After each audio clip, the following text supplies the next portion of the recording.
واعبدوا ربكم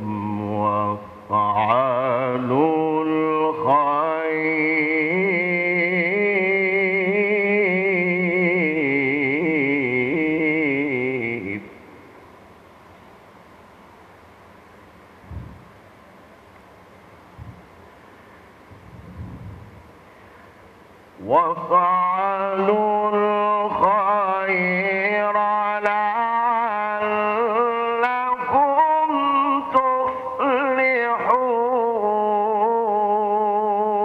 تفلحون.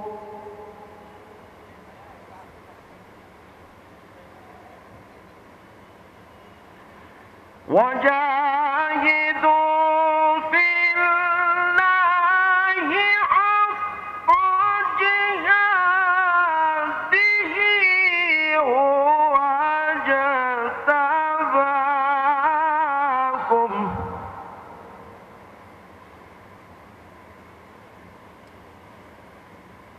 هو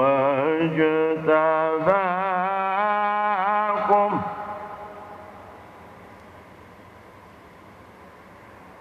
هو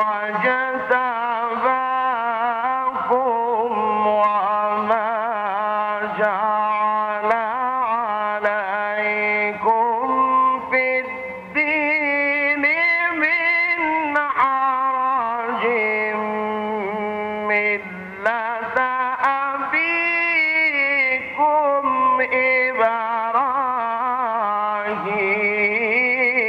إبراهيم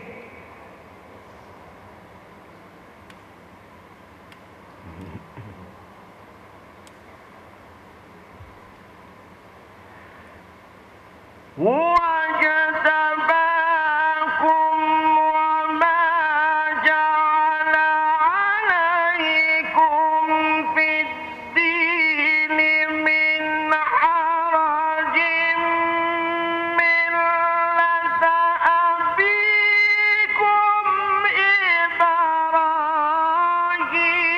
إبراهيم هو سماكم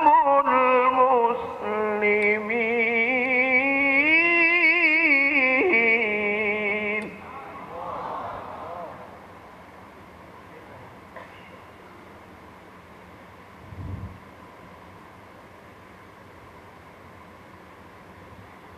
هو سماكم المسلمين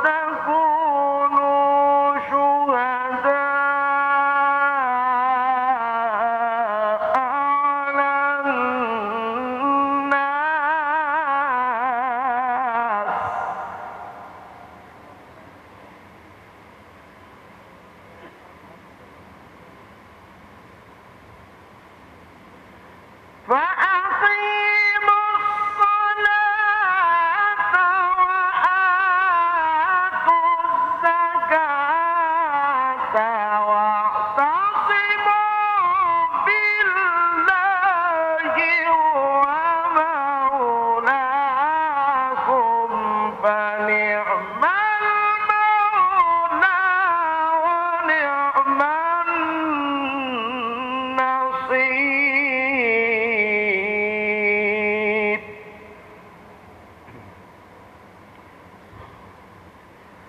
هو مولاكم فنعم المولى ونعم النصير. آمنت بالله صدق الله مولانا العظيم.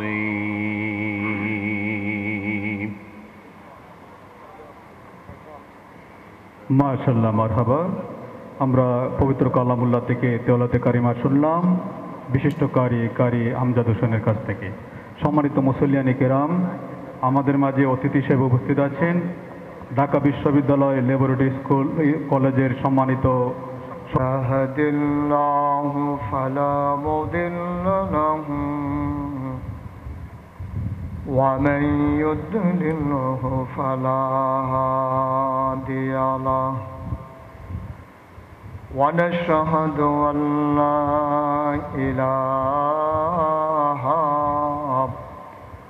ইল্লাল্লাহু ওয়াহদাহু লা শারীকা লাহু ونشهد أن سيدنا وحبيبنا ومولانا محمدا عبده ورسوله الذي أرسله بالحق بشيرا ونذيرا وداعيا إلى الله بإذنه وسراجا منيرا.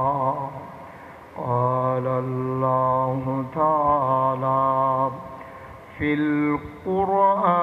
القرآن المجيد وفي فرقانه الحميد. সবাই পড়ুন। আউযু বিল্লাহি মিনাশ শাইতানির রাজীম। বিসমিল্লাহির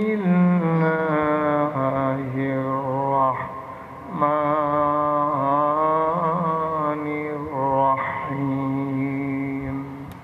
فبما رحمة من الله لنت لهم ولو كنت فظا غليظ القلب لانفضوا من حولك فاعف عنهم واستغفر لهم وشاورهم في الأمر فإذا عزمت فتوكل على الله إن الله يحب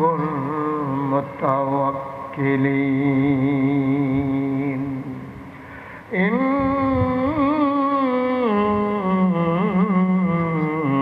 الله وملائكته يصلون على النبي يا أيها الذين آمنوا صلوا মসজিদে আমার মুসল্লির জুতার গ্যারান্টি আমি দিতে পারি নাই, ঠিক কিনা বলো? আফসোসে জাতির জন্য আমরা সভ্যতা শিখালাম গোটা বিশ্ববাসীকে। আমার কর্ডোবা, আমার স্পেন, আমার বিশাল সভ্যতা মুসলমানরা আমরা তিল তিল করে গড়ে তুললাম। আজকে মুসলমানরা হয়ে গেলাম জোতাচুর, মুসলমানরা হয়ে গেলাম মানবতার ধ্বংসকারী। আমাদেরকে এই মানবতার অজুহাত দেখাইয়া আমার ইরাককে ধ্বংস করে দেয়, আমার ইরানকে ধ্বংস করতে চায়, আমার সিরিয়াকে টুকরা টুকরা করে দেয়, আমার সাদ্দামকে ফাঁসি কাস্টে ঝুলিয়ে হত্যা করা হয়। মুসলমান মনে রাখবো, সেই দিন বেশি দূরে নয়, 200 কোটি মুসলমান আর প্রতিটি জনপদ যেখানে ইসলামের সবগুলো জায়গা কাফেরেরা টার্গেট করে আমাদেরকে কচুকাটা করবে, আমরা যদি এখনো বদলাইতে না পারি। ঠিক কিনা বলো? 313 জন যদি 1000-এর বিরুদ্ধে পারলো, বদরের প্রান্তরে 313 জন যদি 1000-এর বিরুদ্ধে পারলো, আমরা 200 কোটি মুসলমান বাংলাদেশে কেন পারলাম না? পারলাম না এই কারণে আমাদের কোয়ান্টিটি আছে, কোয়ালিটি নাই। আমাদের সংখ্যা আছে, আমাদের যোগ্যতা নাই। আমরা যেখানে বসি সেখানেই সব লুটে পুটে খেয়ে ফেলি। আমরা রাস্তার ইট খাই, আমরা রাস্তার পিচ খাই, আমরা সচিবালয়ের ফাইল খাই। আমরা এমন দুশ্চরিত্র, হগিন্দি বেদিন লেগে বিস্কুট আইছে, হেই বিস্কুট খাইয়া বইয়া রয়েছে। নাদান, নিজেকে বদলাও, নিজেকে বদলে দাও, আমার বাংলা বদলে যাবে। আর এই বদলানোর জন্য উসওয়াতুল হাসানা, যিনি মডেল, যিনি আদর্শ, তিনি নমুনা, তিনি নবী মুহাম্মদুর রাসূলুল্লাহ। বেশি বেশি করে নবীর জীবনী পড়ুন, বেশি বেশি করে নবীর জীবনী পড়ুন। এই রবিউল আউয়াল মাসে আসুন আমরা শপথ নেই, নবীর সিরতকে আমরা জীবনে ধারণ করে আমরা ঈদে মিলাদুন নবীর ওই সেই প্রথম দিনে যেদিন জন্ম হয়েছে সেই দিনের কথা মনে করে 12 মাস যেন ইসলাম ভুলে না যায়। জশ্নে জুলুসের মাধ্যমে আমরা যেন ইসলামকে আটকে না ফেলি, একদিনের আনন্দের মাঝে ইসলাম যেন সীমাবদ্ধ না থাকে। শুরুতেই বলছিলাম, দিনের 24 ঘন্টা, সপ্তাহের 7 দিন, মাসের 30 দিন, বছরের 12 মাস, সবটাই হচ্ছে নবীর জীবন আদর্শ বাস্তবায়ন করার সময়। ঠিক কিনা বলেন? কোনো একদিনের সাথে ইসলাম সম্পর্কিত নয়। আসুন সবাই মিলে নিজেদের চেতনাকে উজ্জীবিত করে অটল পাহাড়ের মতো দাঁড়িয়ে থেকে আমরা জানান দিয়ে দেই, আমরা হচ্ছি সেই মুসলমান যারা 1500 বছর আগে 1000 কাফেরের বিরুদ্ধে লড়ে বিজয়ের সূর্যটাকে চিনিয়ে নিয়ে এসেছিল। আজকে 200 কোটি মুসলমান সভ্যতা, ভদ্রতা, কৃষ্টি কালচার দিয়ে সততা, ন্যায় পরায়ণতা, মানবতার বিকাশ ঘটিয়ে আসুন সকল শিক্ষা প্রতিষ্ঠান থেকে শুরু করে বাংলাদেশের তৃণমূল পর্যায় থেকে খোদ রাজধানীর প্রতিটি সেক্টরে আমরা ইসলামকে কায়েম করে অনন্য নজির স্থাপন করি। তাহলেই আজকের এই আয়োজন সার্থক হবে। ইসলামী ফাউন্ডেশনের সংস্কৃতি বিভাগ যে উদ্যোগ নিয়েছে আমার ভাই, তাহলে তাদের কষ্ট পরিশ্রম সার্থক হবে। আসুন সবাই মিলে আমরা দীপ্ত শপথ গ্রহণ করি, আমরা সোনার বাংলা কাগজে পত্রে না রেখে প্রকৃত অর্থেই সোনার বাংলা বানাই। আসসালামু আলাইকুম ওয়া রাহমাতুল্লাহি ওয়া বারাকাতুহু।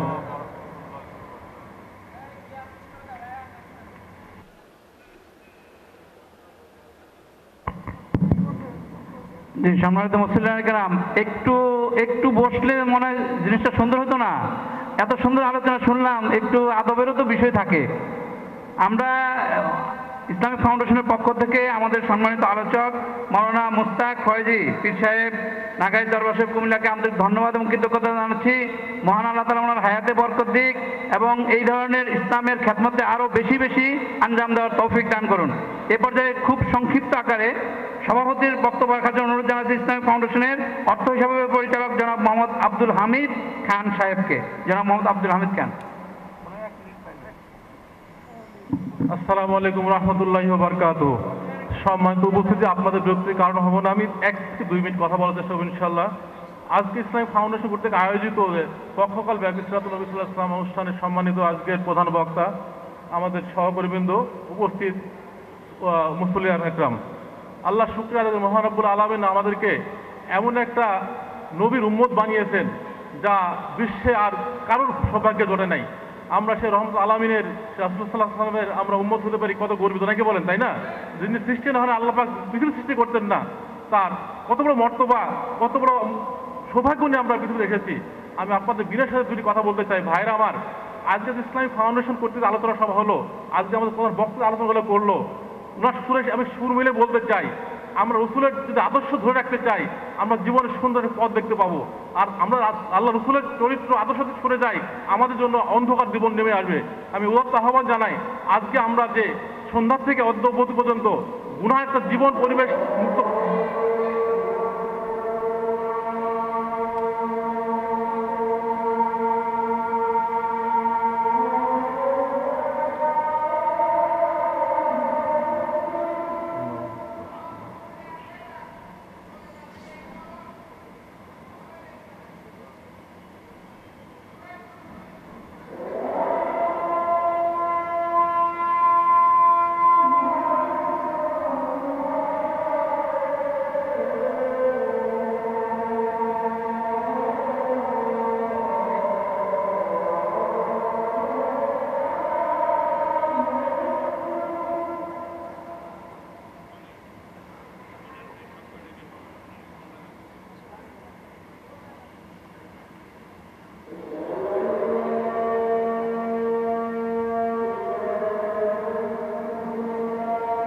সাথে যে এই কথাটা শোনার তৌফিক আল্লাহ দান করেছেন, শুকরিয়া আল্লাহ, আলহামদুলিল্লাহ। আজকে আমরা হয়তো এই অনুষ্ঠান না হলে হয়তো রাস্তাঘাটে ঘুরতাম, নাকি বলেন, তাই না? হয়তো আমাদের গুনাহ হতে পারতো জীবনের জন্য, নাকি বলেন, তাই না ভাই?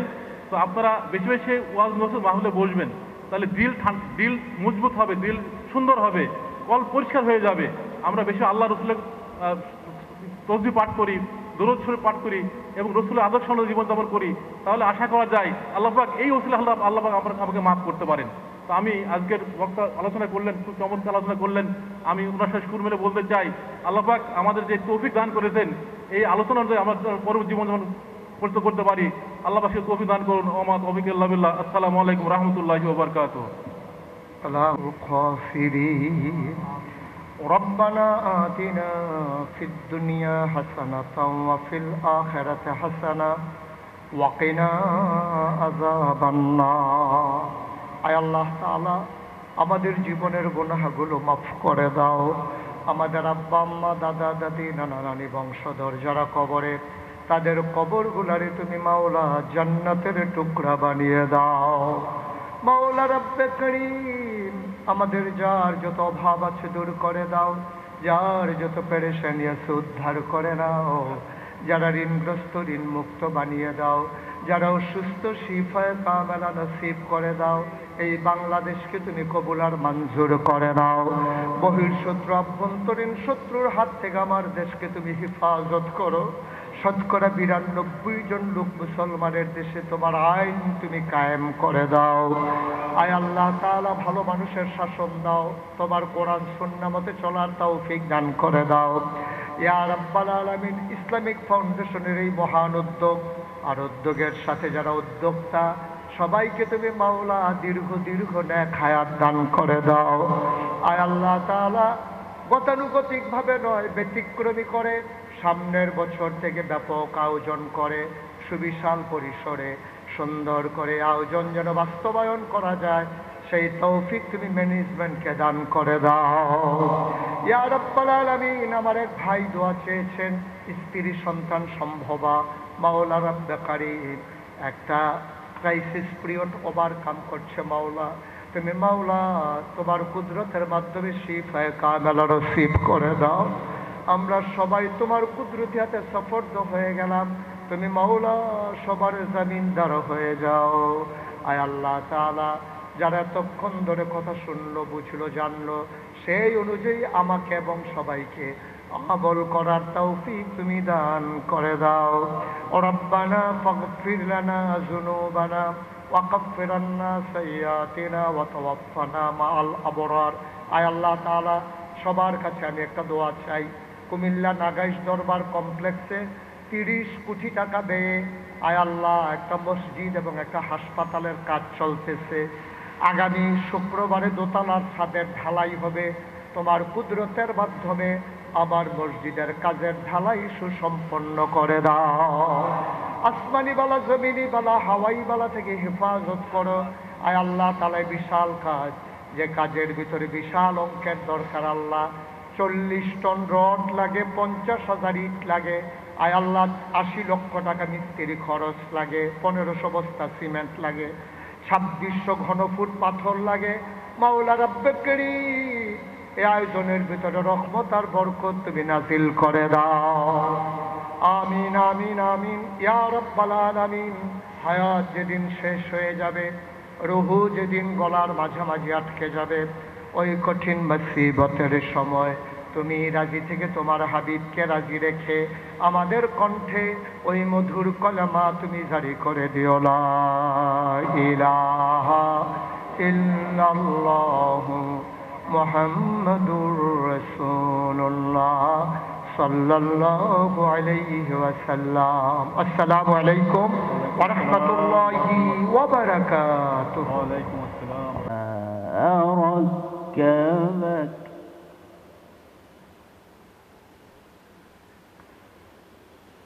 كلا بل تكذبون بالدين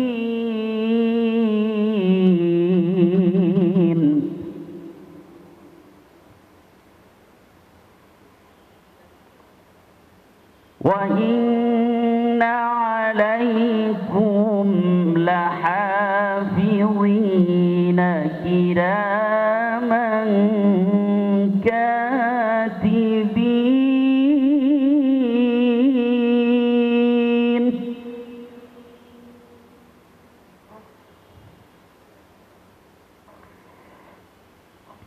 كراما كاتبين يعلمون ما تفعلون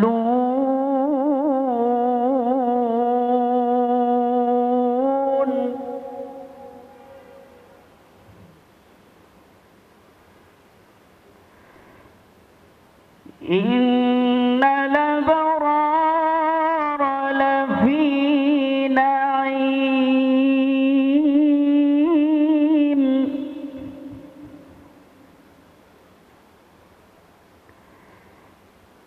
إن الأبرار لفي نعيم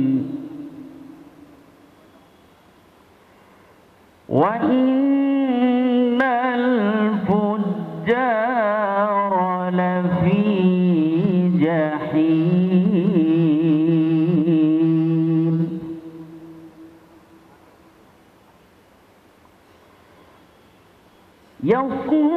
يصلونها يوم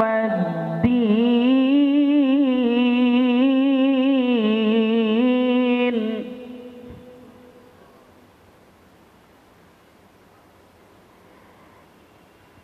إن الأبرار لفي نعيم وإن الفجار لفي جحيم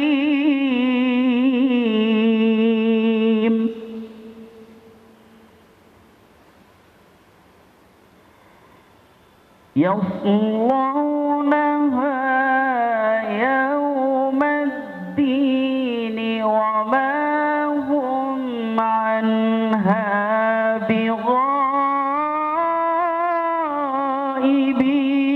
بغائبين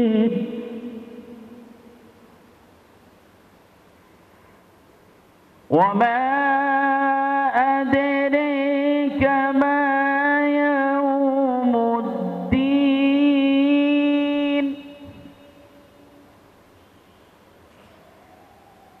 وما أدراك ما يوم الدين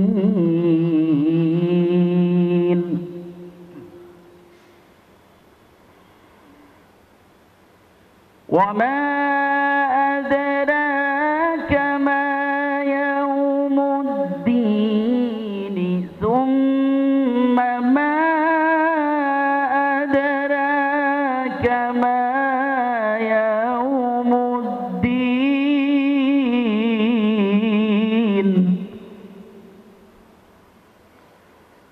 يوم لا تملك نفس لنفس شيئا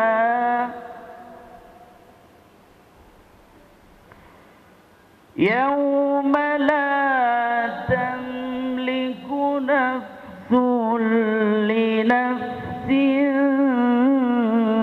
شيئا والأمر يومئذ لله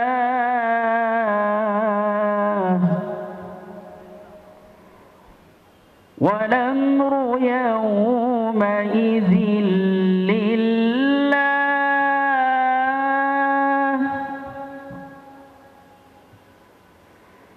يوم لا تملك نفس لنفس شيئا والأمر يومئذ لله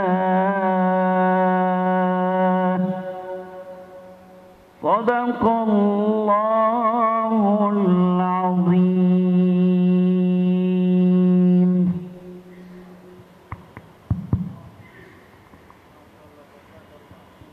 মাশাআল্লাহ, জাযাকাল্লাহ।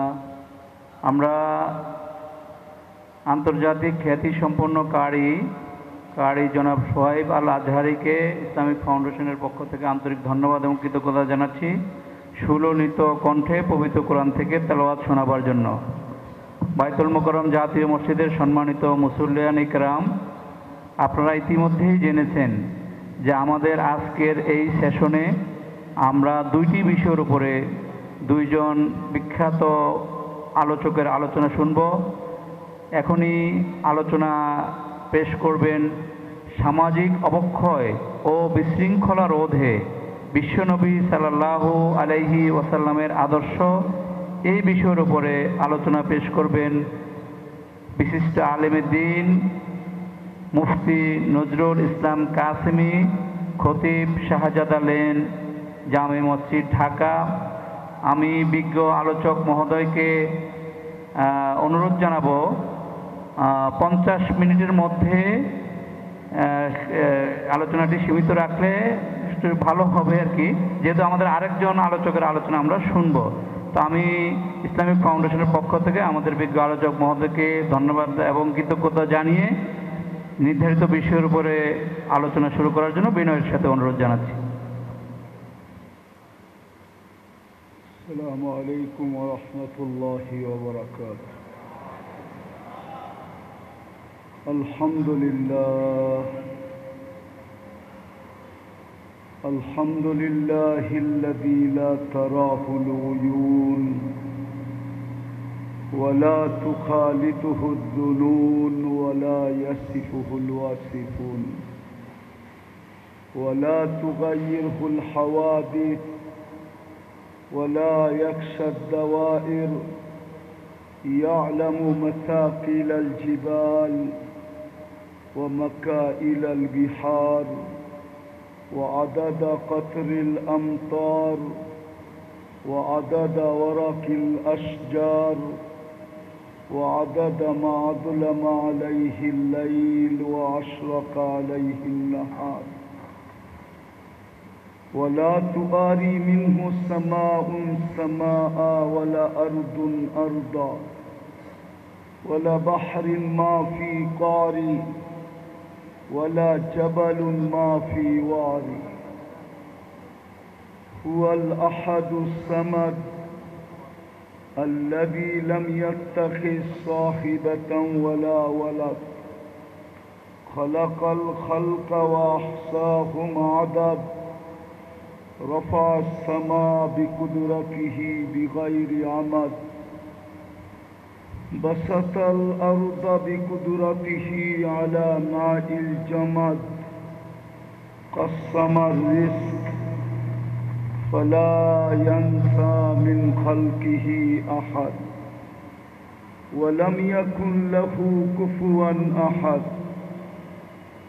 الحي القيوم علي العظيم جواد الكريم حنان منان فعال لما يريد. والصلاة والسلام على حبيبنا وحبيب ربنا مصطفى مجتبى لواء الحمد بيده يوم القيامة سيد الأولين والآخرين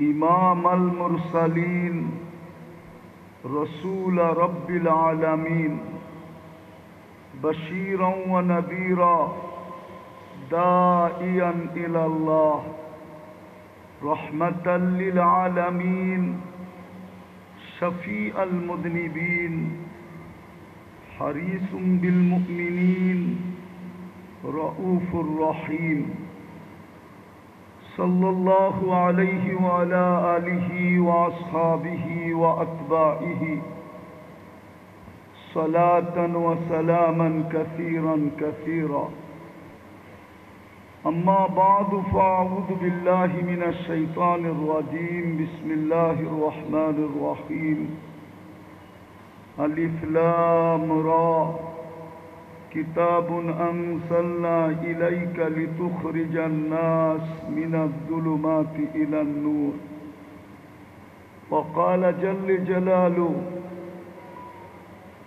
لقد كان لكم في رسول الله أسوة حسنة وقال رسول الله صلى الله عليه وسلم يا أبا سفيان جئت بكرامة الدنيا والآخرة أو كما قال عليه الصلاة والسلام বাংলাদেশ ইসলামী ফাউন্ডেশন কর্তৃক আয়োজিত দীর্ঘমেয়াদী বা 19 দিন ব্যাপী 15 দিন ব্যাপী সিরাতুন নবী সাল্লাল্লাহু আলাইহি ওয়াসাল্লাম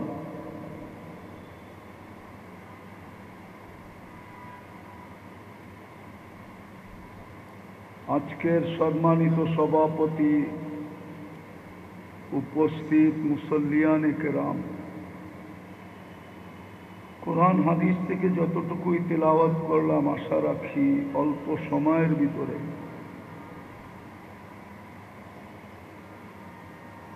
নির্ধারিত আলোচ্য বিষয়ের উপরে কিছু কথা রাখতে চেষ্টা করব কিন্তু কথার দিকে যাওয়ার আগে ছোট একটা প্রশ্ন হবে যদিও আমার আলোচ্য বিষয় সামাজিক অবক্ষয় এবং বিশৃঙ্খলা রোধে প্রশ্ন হলো সমাজ গঠিত কাদের দ্বারা সমাজ তো কোনো ফ্যাক্টরির তৈরি জিনিস না বা মাটির থেকে উৎপন্নকৃত কোনো জিনিস না প্রথম ভাবতে হবে সমাজটা গঠিত কাদের দ্বারা কি দ্বারা সমাজ তৈরি হয় কখন সমাজ বলা হয় আগে এটা ভাবতে হবে ছোটবেলা মনে হয় সমাজ বিজ্ঞানী পড়ছিলাম যে মানুষ দ্বারাই সমাজ গঠিত ঠিক না আরে আমার কথা বোঝেন তো সুরটুর কিন্তু হবে না আস্তে আস্তে বাড়বে আমারও তো ভলিউম আছে একবারে দিলে আর কিচ্ছু শুনবেন না আমারটাও আস্তে আস্তে বাড়বে প্রথমে ভাবতে হবে সমাজ বলে কাকে সমাজ কি দ্বারা তৈরি হয় সমাজ সমাজ এটা তো কোনো ফ্যাক্টরির জিনিস না বা কোনো জমিন থেকে উৎপন্ন হয় না সমাজের সংজ্ঞাটা কি বললাম না ছোটবেলা পড়ছিলাম যে মানুষ দ্বারাই সমাজ গঠিত ঠিক না একজন মানুষ যেখানে থাকে ওটাকেও সমাজ বলে না অনেকগুলা মানুষ যেখানে বসবাস করে ওটাকেই সমাজ বলে ঠিক না একটা শব্দ কিন্তু যোগ আছে, অনেকগুলা মানুষ একা একা যদি বাস করে তো এটাকে সমাজ বলে না। এখন সমাজ সুন্দর হওয়া বা সমাজের অবক্ষয় দূর করতে হলে আগে মানুষগুলাকে সুন্দর করতে হবে। মানুষই যদি সুন্দর না হইল তাহলে সমাজের অবক্ষয় কোনোদিন দূর হবে না। হ্যাঁ, রোগ যেখানে আগে ওইখানে ওষুধ দিতে হবে, ঠিক না? কি বলেন? শরবত যদি বানাইতে হয় তাহলে পানি আর চিনি মিশ্রণ করতে হবে। পানির উপরে যদি চিনি রেখা দিলেন, ঝুলায়া বা লটকায়া কোটি বৎসর রাখলেও মনে হয় না যে শরবত হবে। দুটাকে মিশ্রণ করলেই শরবত হবে, ঠিক না? আর বরফ দিলে তো কোনো কথাই নেই, আরো মজা বেড়ে যাবে ঠান্ডা হইলে, ঠিক না? সমাজ তৈরি হয় মানব দ্বারা। কতগুলা মানুষ যেখানে বাস করে ওটাকেই সমাজ বলে। সমাজের অবক্ষয় আর বিশৃঙ্খলা যদি আপনি দূর করতে চান তাহলে আপনি সর্বপ্রথম মানুষগুলাকে ঠিক করতে হবে। মানুষগুলা যদি ঠিক হয়ে গেল তাইলে দেখা যাবে আর কোনোদিন ওয়াজ করতে হবে না, সমাজ এমনি ঠিক হয়ে যাবে। নাইলে ওয়াজ দিয়ে সমাজ ঠিক করা যাবে না। মানুষগুলাকে ঠিক করার এই জন্য আগে বুঝতে হবে মুহাম্মদুর রাসূলুল্লাহ সাল্লাল্লাহু আলাইহি ওয়াসাল্লাম। একটা উদাহরণ দেই, মানুষের ব্যক্তিত্ব যত বাড়ে মানুষের পদচারণের এলাকা সীমিত হইতে থাকে। মনে হয় বুঝাইতে পারি না আপনাদেরকে। ব্যক্তিত্ব যখন বাড়ে তো পদচারণের জায়গা সংকীর্ণ হতে থাকে, ব্যাপকতা তার ভিতর থেকে বাহির হয়ে যায়, নির্দিষ্ট স্থান তার ভিতরে চলে আসে যখন ব্যক্তিত্ব বাড়তে থাকে। মনে হয় বুঝাইতে পারি নাই। দেশের রাষ্ট্রপতি ইচ্ছা করলে সাধারণ মানুষের মতো ঘুরতে পারে না, পারে নাকি? তার জন্য সীমিত। আবার কোথাও যাইতে হলে অনেক ফর্মালিটি লাগে, ঠিক না? প্রটোকল রাখলাম, ফর্মালিটি তো লাগে। তো মুহাম্মদুর রাসূলুল্লাহ সাল্লাল্লাহু আলাইহি ওয়াসাল্লামের মতো ব্যক্তিত্ব, আল্লাহর পরে যার স্থান, যার এই জমিনে আসারই কথা ছিল না, ব্যক্তিত্বের দিকে দেখলে আর ব্যক্তিত্ব পর্যালোচনা করলে উনি কেন দুনিয়াতে আসবেন? দুনিয়া যদি দেখি তাইলে তো দানিয়া, সবচেয়ে নিকৃষ্ট জিনিস, এইখানে উনি কেন আসবেন? কিন্তু আল্লাহ কারণ বলছেন কেন আসছেন, আগে এটা বুঝতে হবে। তারপরে মোটা মোটা কয়েকটা কথা বলবো। কথা কত দূর যাবে এটাও তো জানি না, জাতি মানবে কি মানবে না এটাও তো জানি না। মুসলমান যদি মানত তাহলে তো আজকে মুসলমানের এই দুরবস্থা হতো না। যেই সময় 350-313 জন ছিল তখনই তো কারো আঙ্গুল উঠানোর সাহস ছিল না, কেউ চোখ উঠায়া তাকানোর সাহস ছিল না, ঠিক না? সংখ্যায় যখন বিলকুল কম ছিল তখনও তো মুসলমানের এই দুরবস্থা ছিল না। আজকে 250 কোটি মুসলমান, বাবার বিষয় কিন্তু 250 কোটি মুসলমান দুনিয়াতে, 60টা মুসলিম দেশ, 57 কি 60 এরকম মুসলিম দেশ।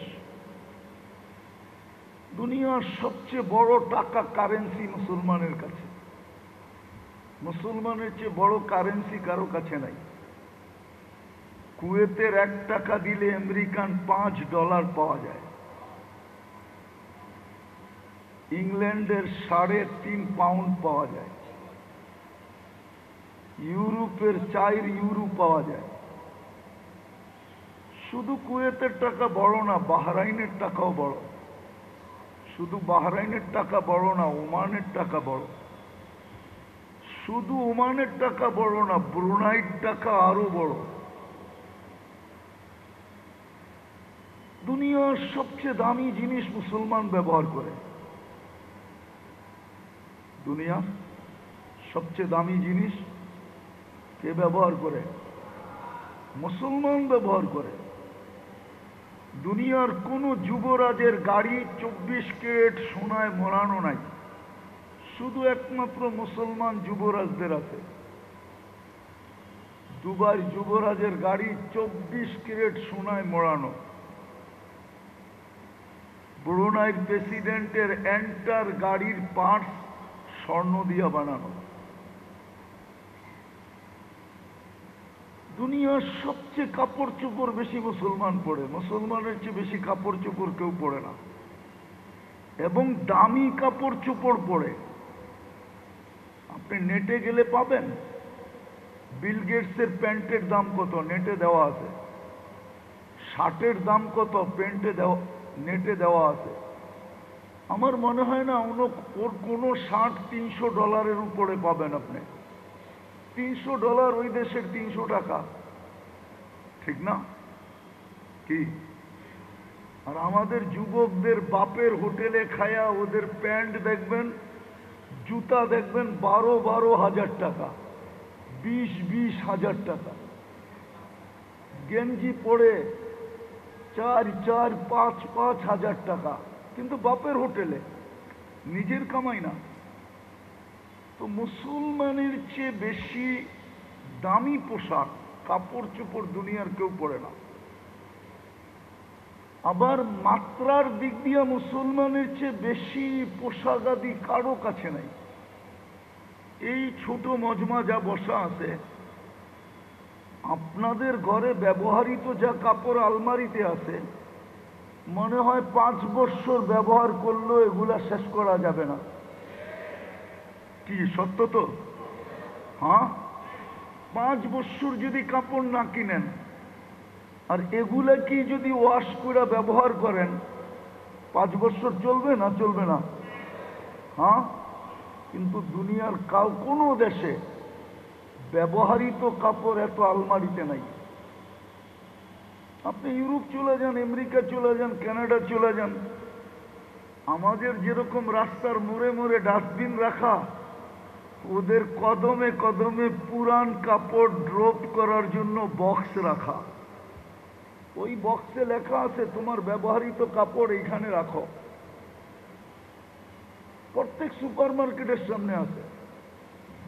যার কারণেই তো শীতের সময় আপনারা কিছু পুরান কাপড় পান, ঠিক না? ওটা কি বাংলাদেশের আশুলিয়ার থেকে আসছে নাকি? ওটা তো ইউরোপ থেকে আসছে, আমেরিকা থেকে আসছে, অস্ট্রেলিয়া থেকে আসছে। ওদের পুরান কাপড়ই আমরা পরা বাপ দেখায় ঘুরি, ঠিক না? তো মুসলমানের চেয়ে বেশি কাপড় চোপড় সর্বদিক দিয়া। আপনি খাওয়া বলবেন, মুসলমানের চেয়ে সবচেয়ে খাওয়ার আইটেম দুনিয়ার কেউ জানে না। মুসলমান যত আইটেম খায় আর তৈরি করে আর জানে, কোন দুনিয়া এত আইটেম জানে না। আমি বাস্তব বলতেছি, আমার কথা মেনে নেন। মুসলমানরা যত আইটেম খায়, এক বেলায় যত আইটেম খায়, আমার মনে হয় না উন্নত দুনিয়া পুরা মাসে এত আইটেম দেখে। আরব দেশগুলোতে চলে যান, ওদের বাহারি আইটেম দেখলে আপনার মাথা নষ্ট হয়ে যাবে। এক এক দেশে কত আইটেম, মাঝে মাঝে দেখেন সার্চ করে কোন দেশে কত আইটেম পাওয়া যায়।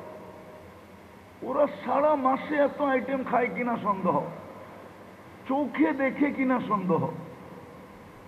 কথা অন্যদিকে চলে যাবে, আমি আমার আলোচ্য বিষয়ের দিকে যাব, সময়ও কম, তারপরও যাব, আলোচ্য বিষয়ের দিকে যাব। আমার মনে হচ্ছে 2008-এ আমার সফর চলতেছিল ইউরোপে। তো আমরা ইউরোপে ইটালিতে ছিলাম, বলোনিয়ায়।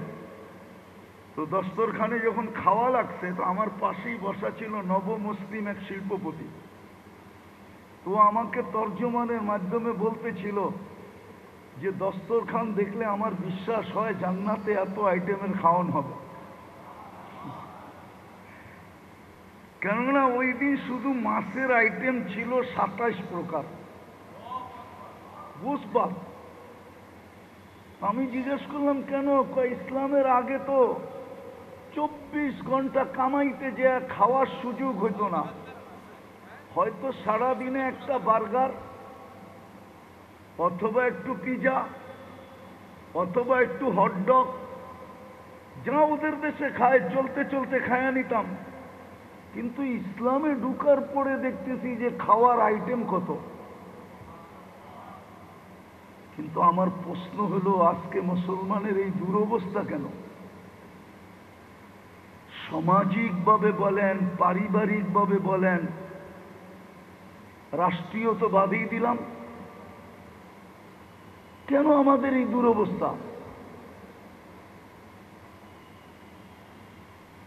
সমাজ তো কোনো মেশিন দিয়ে চলবে না যে এইখানে কোনো প্রযুক্তি ফিট করলে সমাজ ওই প্রযুক্তির মাধ্যমে ঠিক হয়ে যাবে। বিজ্ঞান মনে হয় এরকম প্রযুক্তি তৈরি করতে এখনো পারে নাই, যেই প্রযুক্তির ফিট করলে সমাজ অটোমেটিক ঠিক হয়ে যাবে। এরকম প্রযুক্তি তো বিজ্ঞানের কাছে এখনো আসে নাই, এরকম প্রযুক্তি তো মানুষের কাছেও আসে নাই। বিধায় আমি আবার আমার প্রশ্নের কাছে যেতেছি যে সমাজ গঠিত হয় মানুষ দ্বারা। যতক্ষণ পর্যন্ত এই মানুষগুলা ঠিক না হবে, ততক্ষণ পর্যন্ত আপনি সমাজকে ঠিক করতে পারবেন না। হ্যাঁ, যদিও পারেন, শুধু রোডেরটা পারবেন, রোডেরটা যেটা সিসি ক্যামেরার আওতায় আনা যায় বা চোখে দেখা যায়, এতটুকু আপনি করতে পারেন। প্রশাসন দ্বারা, শক্তি দ্বারা, নিয়ম দ্বারা, কানুন দ্বারা, পদ্ধতি দ্বারা। কিন্তু সিসি ক্যামেরার বাহিরে যেটা, অন্তরালে যেটা, ঘরোয়া পরিবেশ যেটা, ওটাকে ঠিক করবেন কি দিয়া?